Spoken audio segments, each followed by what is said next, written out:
Le Parlement européen adopte l'AI Act. Et pour ceux qui ne le savent pas, l'AI Act, c'est une nouvelle loi qui régit l'utilisation de l'intelligence artificielle au sein de l'Union européenne. Nous allons lire un article qui parle de ce sujet afin de mieux comprendre.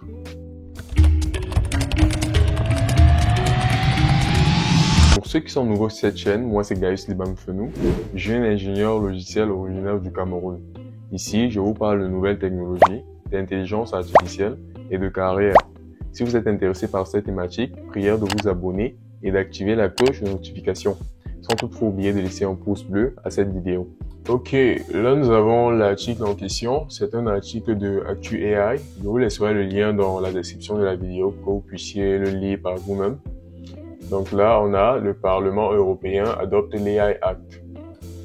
On dit plus bas que le 8 décembre dernier, les négociateurs du Parlement européen et du Conseil, à la suite d'après-négociations, annonçaient être parvenus à un accord provisoire sur l'AI Act. Après avoir été adopté par les États membres de l'Union européenne le 2 février dernier, il a été hier par les eurodéputés. Il ne lui manque plus que la validation du Conseil de l'Europe en avril prochain et sa publication dans le journal officiel de l'Union européenne pour entrer en vigueur progressivement selon le niveau de risque des systèmes ou des modèles d'IA. Donc en fait, la loi a été déjà validée au niveau du Parlement européen. Donc il suffit juste que cette loi soit validée par le Conseil européen et publiée dans le journal officiel afin que cela puisse entrer en vigueur. Donc, ils espèrent que cela sera fait d'ici avril prochain, en fait. Donc, on descend. On dit l'Union européenne a été la première à vouloir instaurer un cadre réglementaire pour l'IA visant à réguler l'intelligence artificielle en fonction de son potentiel à causer des dommages. C'est très important.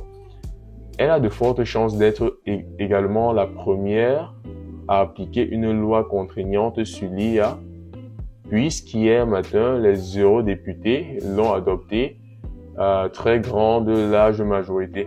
523 votes pour, 46 contre et 49 abstentions. Donc, c'était vraiment une très grande majorité, en fait, qui a voté pour la loi en question. Et c'est très important. En réalité, lorsque l'on a des avancées technologiques, l'on ne va pas toujours nécessairement les adopter sur le coup. Il faudrait des réglementations afin de fixer ce qu'il faudrait faire et ce qu'il ne faudrait pas faire. Question pour ces entreprises qui produisent cette technologie de rester éthiques dans leur façon de fonctionner en fait. C'est très important de mettre des garde-fous, surtout avec des sujets tels que l'intelligence artificielle. L'intelligence artificielle, c'est quelque chose d'assez délicat. Il ne faudrait pas prendre cela à la légère. Donc, c'est très important ce qu'ils sont en train de faire à ce niveau. Donc, je vais descendre un peu plus bas dans l'article. OK. Maintenant, ici, en bas, on dit « L'AI Act vise à garantir que les systèmes et modèles d'IA commercialisés au sein de l'Union européenne soient utilisés de manière éthique, sûre et dans le respect des droits fondamentaux de l'Union européenne. » Donc, c'est pour, comme je l'ai dit tout à l'heure, c'est pour mettre ces garde-fous là, afin qu'il n'y ait pas de dérive. Donc, en fait, c'est ça, en fait. Toutes les entreprises qui produisent des produits utilisant de l'intelligence artificielle devraient s'aligner selon cela. Sinon, ces dernières vont être poursuivies certainement en justice. C'est un peu comme le cas je ne sais pas si vous connaissez le GDPR. C'est une loi toujours qui a été fixée au niveau de l'Union européenne et qui régit l'utilisation des données des personnes membres de l'Union européenne. Donc c'est aussi une loi un peu qui va dans le même sens en fait. Ça c'est question de rester éthique et de ne pas faire tout comme l'on le pense, mais en suivant des lignes directrices. C'est ça en gros. Et maintenant on dit ici, il impose des obligations et des restrictions aux fournisseurs et aux utilisateurs qui développent, déploient ou exploitent des systèmes et des modèles d'IA au sein de l'Union européenne. Donc, si vous êtes un acteur dans le monde de l'intelligence artificielle, ou bien si votre entreprise, les produits de votre entreprise utilisent l'intelligence artificielle d'une manière ou d'une autre, vous devrez veiller à vous aligner selon cela, selon ces différentes directives. Donc, bien sûr, si vous êtes dans l'Union européenne, parce que cela n'est pas encore valide dans les autres zones. On dit que bien qu'il soit désormais prévu de réviser régulièrement ces obligations aujourd'hui, une réglementation produit allant du marquage CE à l'interdiction de mise sur le marché est appliquée à ces derniers, suivant leur niveau de risque. Des dispositions particulières sont prévues pour les entreprises qui développent des modèles d'IA génératifs. Ok. Et maintenant, on dit, les systèmes d'IA présentant un risque inacceptable vont être interdits de mise sur le marché, naturellement. En deuxième point, ils disent que les systèmes d'IA présentant un haut risque devront obtenir un marquage CE. Bon, je ne sais pas ce que CE veut dire. Le troisième point, c'est les systèmes d'IA à risque faible ou minime doivent intégrer des obligations d'information des utilisateurs ou suivre un code de conduite volontaire. D'accord.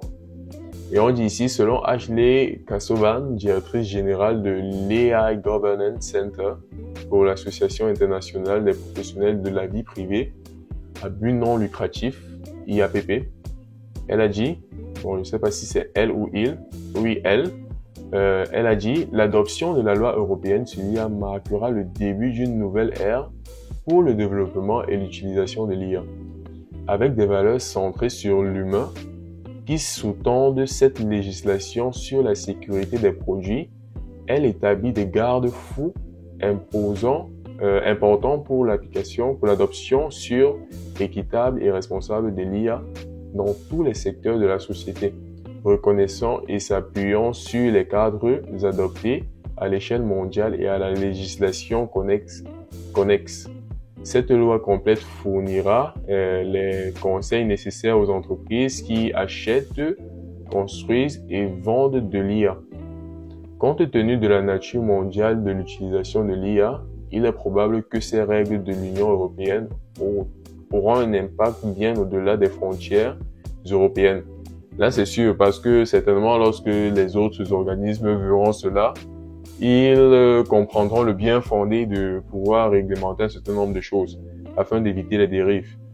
Donc, c'est ça en fait. Et après, on dit ici, c'est pourquoi il est crucial pour toutes les entreprises impliquées dans l'IA, à quelque titre que ce soit, de comprendre la loi et de commencer à préparer leur organisation et leurs équipes à la conformité.